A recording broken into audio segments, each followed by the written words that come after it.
Si vous êtes restaurateur, vous connaissez cette situation. Vous êtes en plein rush, le téléphone sonne, mais personne ne peut décrocher. Le problème, c'est que chaque appel manqué, c'est potentiellement une réservation ou une commande qui part chez un concurrent. C'est pourquoi aujourd'hui, je vais vous montrer comment créer une IA vocale qui répond à vos clients 24 heures sur 24, prend des réservations et libère vos équipes pour qu'elles se concentrent sur ce qu'elles font de mieux, créer une expérience client unique. Bonjour, Soya Sushi Bar à l'appareil. Comment puis-je vous aider?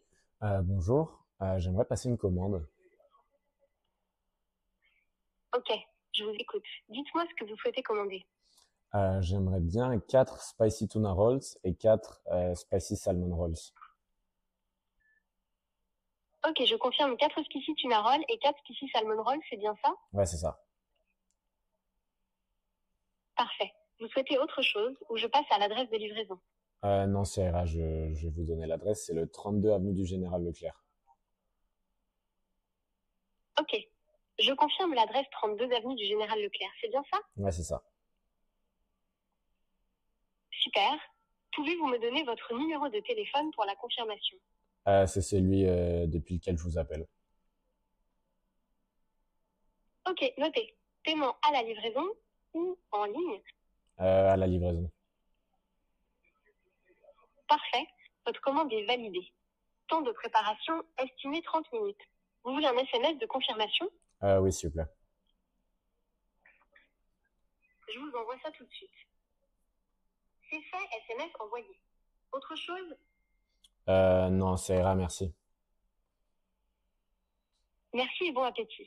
Merci, bientôt. au revoir, à bientôt. Pour commencer, j'aimerais passer en revue certains des avantages qu'on voit en ce moment grâce à ce genre d'agent conversationnel dans la restauration.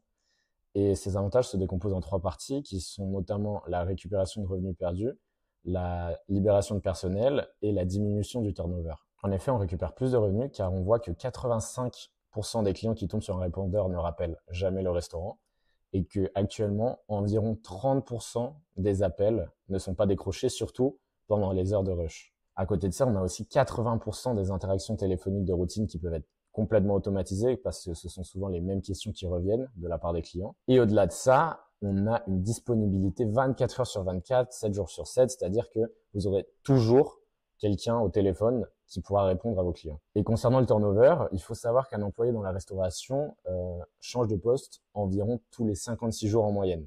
Ça veut dire que ce genre d'agent vous permet d'avoir un employé en plus, globalement, qui ne va jamais changer et qui sera là tout le temps au téléphone pour vous. L'agent ici est construit sur Rounded, qui est une plateforme qui permet de créer ce genre de solution vocale sans avoir à coder. Et cet agent ici a 4 capacités qui vont être répondre à des questions sur le menu, prendre une commande, faire une réservation et envoyer une confirmation par SMS, qui est ici une fonction que j'aimerais bien vous montrer pour montrer qu'on peut intégrer en fait cet agent vocal avec n'importe lequel des autres logiciels que vous utilisez actuellement, avec encore une fois une plateforme no code, donc pas besoin de savoir coder, et Twilio ici pour envoyer un SMS. Alors ici, le client va parler au téléphone avec l'agent que nous, on aura construit sur Rounded. Et ici, moi, j'ai personnalisé le flow, comme vous allez le voir, pour la restauration. Mais vous pouvez totalement l'adapter en changeant le prompt et les outils utilisés pour votre cas d'usage. Alors ici, si on va dans Global Settings, on peut voir que l'on peut customiser déjà certains éléments globaux de notre agent. Ici, par exemple, j'ai choisi le modèle d'OpenAI GPT 4.1, qui est le dernier modèle en date qu'ils ont sorti au moment où je fais cette vidéo. Et globalement, la particularité de ce modèle, au-delà du fait que c'est un des plus intelligents, c'est que il suit très très bien les instructions et la façon de se comporter que l'on va ici prompter à notre agent. On peut aussi choisir la voix ici, qui est une voix de Cartesia Clara.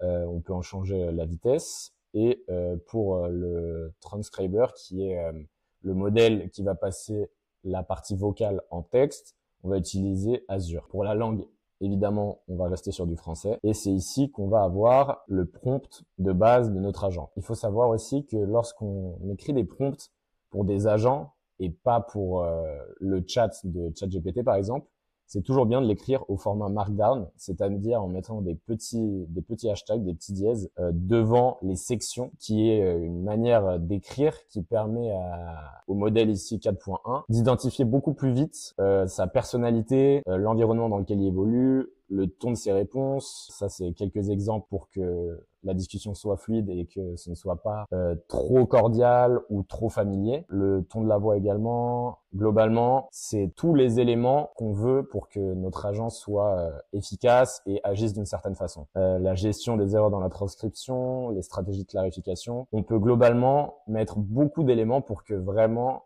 l'agent se comporte et parle avec le ton de voix que l'on veut. Concernant les variables initialisées, on va simplement garder le numéro depuis lequel l'appel est fait, c'est-à-dire la personne qui va nous appeler. Et globalement, chaque task qu'on va ajouter ici, vous voyez que dans ce flow-là, j'ai gardé les choses très simplement et je n'ai fait qu'une seule task pour ne pas trop compliquer ce premier agent. Mais globalement, vous pouvez rajouter des tasks autant que vous voulez, selon la complexité de votre cas d'usage. Dans mon cas, un seul de ces petits carrés, c'est-à-dire un seul de ces petits nœuds était suffisant pour le cas que je voulais montrer. Donc, on va maintenant passer à la description de ce qui se passe là-dedans. Ici, dans ce premier prompt, j'ai décrit les 3 possibilités d'interaction que j'anticipe pour l'appel. Ici, c'est juste une démo, mais on peut en anticiper beaucoup plus, qui sont tout d'abord le processus de prise de commande, de réservation de table et de gestion de demande en général. Encore une fois, j'ai mis des garde-fous pour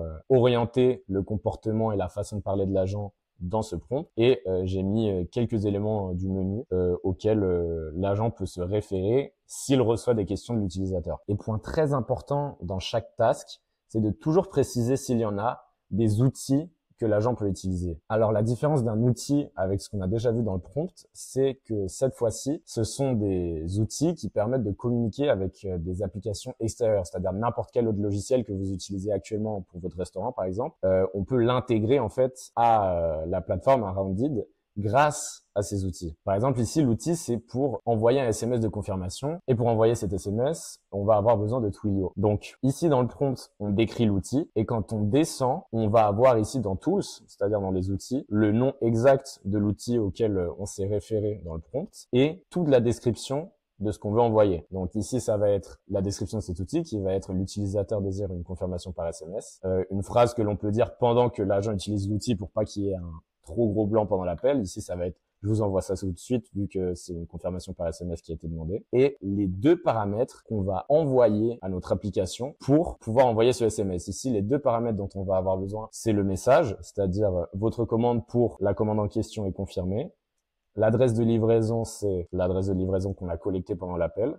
Et l'équipe de Soya vous souhaite un bon appétit. Donc ça, c'est le SMS que va recevoir l'utilisateur. Et ici, le deuxième paramètre, ça va être le numéro de téléphone qu'on va envoyer également à Twilio pour avoir le numéro auquel on va envoyer le SMS et qui va être tiré de la variable qu'on a initialisée from number automatiquement. Dès que l'agent a reçu l'appel, il a enregistré le numéro qu'il a appelé et on peut s'y référer ici pour envoyer le SMS de confirmation. Ensuite, dans le call API que va faire cet outil, on va le mettre en mode post pour envoyer toutes les informations là, donc ces paramètres, vers un webhook que l'on va avoir sur N8N, qui est une application de no-code comme Make, qui permet de recevoir les informations qu'on va envoyer depuis Rounded pour ensuite pouvoir les passer dans Twilio. Dans ce call API, on va mettre les 2 paramètres qu'on va envoyer, c'est-à-dire les 2 qu'on a définis plus haut. Ici, le webhook va recevoir ces 2 paramètres, comme on peut le voir ici, avec le message de confirmation par SMS et le numéro de téléphone qui a été collecté pendant l'appel. Ensuite, dans le module Twilio, on va mapper le numéro de téléphone envoyé par le webhook et le message de confirmation par SMS. Et ensuite, ce dernier petit nœud ici qui nous permet simplement de renvoyer à l'agent la confirmation du SMS et ainsi pouvoir continuer l'appel. D'ailleurs, si vous avez d'autres questions concernant Rounded, des méthodes de prompting ou des intégrations à d'autres applications, n'hésitez pas à me les poser en commentaire, je répondrai à tout et merci d'avoir regardé.